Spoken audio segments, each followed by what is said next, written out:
तारीख है 9 अप्रैल 2026।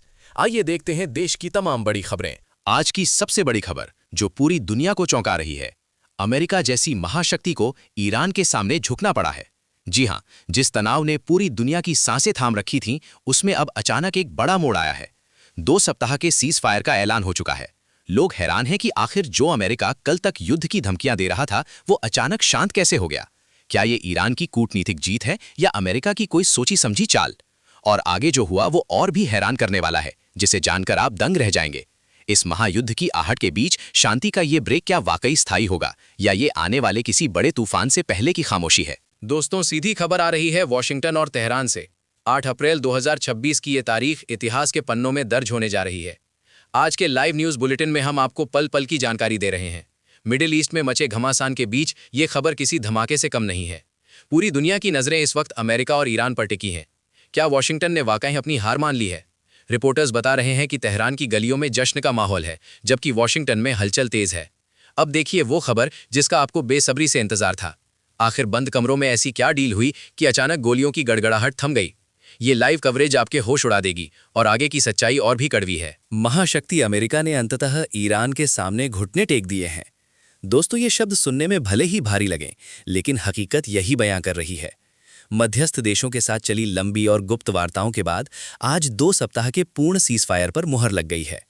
इसका मतलब है कि अब युद्ध के बादल कुछ दिनों के लिए छट गए हैं। लेकिन सवाल उठता है कि अमेरिका जैसा देश, जो अपनी सैन्य ताकत के लिए जाना जाता है, उसे झुकने पर मजबूर किसने किया? क्या ईरान की गुप्त मिसाइल तकनीक ने उसे डरा दिया?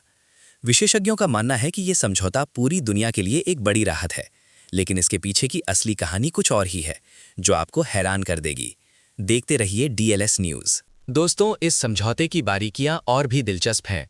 अमेरिकी राष्ट्रपति कार्यालय और ईरानी विदेश मंत्रालय के संयुक्त बयान के मुताबिक 8 अप्रैल 2026 से 22 अप्रैल 2026 तक युद्ध पूरी तरह थमा रहेगा। इस दौरान कोई सैन्य कार्रवाई या जवाबी हमला नहीं होगा। लेकिन असली खेल तो स्विट्जरलैंड में होगा। वहां दोनों देशों के बीच एक उच्च स्तरीय वार्ता होने जा रही है, जिसमें परमाणु कार्यक्रम, क्षेत्रीय सुरक्षा और सबसे महत्वपूर्ण तेल निर्यात पर चर्चा होगी। दुनिया भर के बाजार की नजरें इस बैठक पर हैं, क्योंकि अगर तेल की सप्लाई बाधित हुई तो आपकी जेब पर भारी असर पड़ेगा। क्या स्विट्जरलैंड की ये ठंडी वादियां इस जलते हुए विवाद को शांत कर पाएंगी? अब देखिए वो खबर जिसका सबको डर था। अब जानिए आखिर अमेरिका को ये कदम उठाना क्यों पड़ा। पिछले 10 दिनों से ईरान ने जो तेवर दिखाए, उसने पेंटागन की नींद उड़ा दी थी। ईरान ने अमेरिकी ठिकानों पर लगातार ड्रोन और मिसाइल हमलों की सीधी धमकी दी थी। इतना ही नहीं, ईरानी सुप्रीम लीडर आयतुल्ला खामेनेई ने 2 टूक शब्दों में चेतावनी दी थी कि अगर अमेरिका ने अपनी दखलंदाजी बंद नहीं की तो पूरी मध्य पूर्व आग की लपटों में जल जाएगी। खामेनेई की इस चेतावनी ने युद्ध का ऐसा खौफ पैदा किया कि अमेरिका को पीछे हटना ही बेहतर लगा। तो क्या ये सीज़फायर सिर्फ एक दिखावा है या ईरान की बड़ी जीत? दोस्तों, ये खबर वाकई रोंगटे खड़े कर देने वाली है कि कैसे एक चेतावनी ने दुनिया बदल दी। दुनिया के सबसे ताकतवर देश अमेरिका को आखिरकार ईरान के सामने अपने कदम पीछे खींचने पड़े हैं। दरअसल शुरुआत में अमेरिकी रक्षा मंत्रालय यानी पेंटागन ने काफी कड़ा रुख दिखाया था, लेकिन जैसे ही ईरान ने होर्मुज की खाड़ी में अपना खतरनाक युद्धपोत तैनात किया और वैश्विक तेल निर्यात रोकने की खुली धमकी दी, व्हाइट हाउस के पसीने छूट गए। सूत्रों के मुताबिक राष्ट्रपति ने साफ तौर पर कहा कि वे और ज्यादा जान माल की हानि बर्दाश्त नहीं कर सकते। दोस्तों, ये अमेरिका के लिए एक बड़ा रणनीतिक झटका माना जा रहा है, क्योंकि होर्मुज की खाड़ी दुनिया की लाइफलाइन है और वहां तनाव बढ़ने का मतलब था पूरी दुनिया में हाहाकार। अब देखना यह है कि अमेरिका की इस नरमी का ईरान आगे कैसे फायदा उठाता है, और आगे जो हुआ वो हैरान करने वाला है। दोस्तों, क्या आपने कभी सोचा था कि अमेरिका जैसी महाशक्ति को किसी के सामने इस तरह मजबूर होना पड़ेगा? जी हां, ईरान के सामने अमेरिका का 2 सप्ताह का सीज फायर करना उसकी रणनीतिक कमजोरी का सबसे बड़ा प्रमाण माना जा रहा है। रक्षा विशेषज्ञों का मानना है कि अब क्षेत्रीय शक्ति का संतुलन पूरी तरह से बदल चुका है। ईरान ने यह साबित कर दिया है कि उसे हल्के में लेना अमेरिका की सबसे बड़ी भूल हो सकती है। पहले जो अमेरिका हर बात पर प्रतिबंध और हमले की धमकी देता था, आज वो शांति की बात करने पर मजबूर है। ईरान की सैन्य क्षमता और उसकी सटीक भौगोलिक स्थिति ने अमेरिका को बैकफुट पर धकेल दिया है।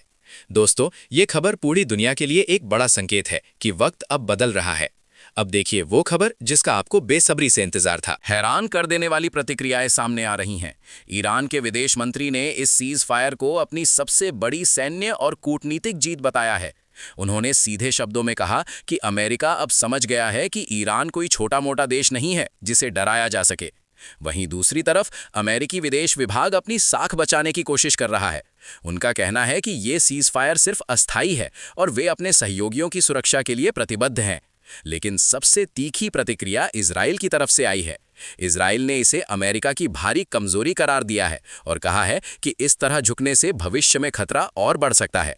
तो दोस्तों, क्या आपको भी लगता है कि अमेरिका ईरान से डर गया है? कमेंट में जरूर बताएं। चलिए बढ़ते हैं अगली बड़ी खबर की ओर। अब सवाल यह है कि आगे क्या होगा। दोस्तों, अगले 14 दिन पूरी दुनिया की सांसें थमी रहने वाली हैं, क्योंकि स्विट्जरलैंड में दोनों देशों के प्रतिनिधि एक मेज पर आमने सामने बैठने वाले हैं। अगर ये बातचीत सफल रही तो इस अस्थायी सीज फायर को एक स्थायी शांति समझौते में बदला जा सकता है। लेकिन अगर बात बिगड़ी तो याद रखिएगा 22 अप्रैल की तारीख। जी हां, 22 अप्रैल के बाद खाड़ी देशों में फिर से भयंकर तनाव भड़क सकता है और युद्ध के बादल हैं। पूरी दुनिया की नज़रें अब स्विट्जरलैंड की उन बंद कमरों वाली मीटिंग्स पर टिकी हैं। क्या ये समझौता हो पाएगा या फिर ये सिर्फ तूफान से पहले की शांति है? ये तो वक्त ही बताएगा। फिलहाल सीमा पर हालात बहुत ही नाजुक बने हुए हैं और हर कोई डरा हुआ है। लाइव अपडेट्स पर नजर डालें तो कुछ राहत भरी खबरें भी निकल कर आ रही हैं। हॉर्मुज स्ट्रेट से ईरानी युद्धपोत अब धीरे धीरे वापस अपनी बेस की ओर लौटने लगे हैं, जिससे युद्ध का खतरा फिलहाल टल गया है। इसका सीधा असर ग्लोबल मार्केट पर दिखा है और कच्चे तेल की कीमतें 4% गिरकर $81 प्रति बैरल पर आ गई हैं। अगर तेल के दाम ऐसे ही गिरते रहे तो जल्द ही आपको भारत में भी पेट्रोल डीजल की कीमतों में राहत मिल सकती है। हालांकि व्हाइट हाउस में अभी भी आपातकालीन बैठकों का दौर जारी है। अमेरिकी प्रशासन अपनी अगली रणनीति बनाने में जुटा है ताकि अपनी अंतर्राष्ट्रीय छवि को सुधारा जा सके। दोस्तों, डीएलएस न्यूज़ पर हम आपको इस मामले की हर छोटी बड़ी अपडेट देते रहेंगे। जुड़े रहिए हमारे साथ, क्योंकि ये मामला अभी पूरी तरह खत्म नहीं हुआ है। चैनल को सब्सक्राइब करके बेल आइकन जरूर दबा देना। तक के लिए जय हिंद, जय भारत।